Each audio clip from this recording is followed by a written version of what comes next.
നിങ്ങളെ ആശുപത്രിയിൽ ശുശ്രൂഷിച്ച സിസ്റ്റർ നിങ്ങളെ മതം മാറ്റിയോ? നിങ്ങളെ പഠിപ്പിച്ച സിസ്റ്റർ നിങ്ങളെ മതം മാറ്റിയോ? ക്രിസ്തീയ സഭകൾ നടത്തുന്ന കേരളത്തിലെ ആയിരക്കണക്കിന് സ്കൂളുകളിലും ആശുപത്രികളിലും അനാഥാലയങ്ങളിലും വന്നുപോയവരെയെല്ലാം മതം മാറ്റി ക്രിസ്ത്യാനികളാക്കിയിട്ടുണ്ടോ? ജാതിയോ മതമോ നോക്കാതെ എല്ലാവർക്കും വിദ്യാഭ്യാസവും ചികിത്സയും ലഭിച്ചിട്ടില്ലേ? ഇതേ നിലപാടാണ് ഉത്തരേന്ത്യയിൽ സഭയ്ക്കുള്ളത്. അതാണ് പ്രശ്നം.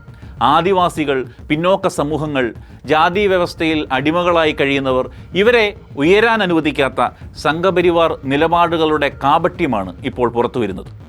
എല്ലാവരും പഠിക്കട്ടെ, എല്ലാവരും തുല്യതയിൽ ജീവിക്കട്ടെ, അതിൽ അസ്വസ്ഥരാകുന്നത് വർഗീയ ജാതി മേലാളന്മാരുടെ സംഘപരിവാറാണ്. അതാണ് പ്രശ്നം.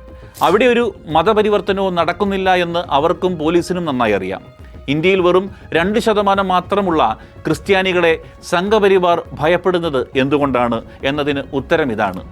പഠിച്ചിറങ്ങിയ കുട്ടികളെ അടിമപ്പണിക്ക്, ചൂഷണത്തിന് സംഘപരിവാർ ജന്മി മേലാളന്മാർക്ക് ലഭിക്കില്ല. അതാണ് പ്രശ്നം. അതിനവർ കള്ളക്കഥകൾ ചമയ്ക്കുന്നു. അത് തുടർന്നുകൊണ്ടേയിരിക്കും. നമുക്ക് ജാഗ്രതയോടെ ഇരിക്കാം.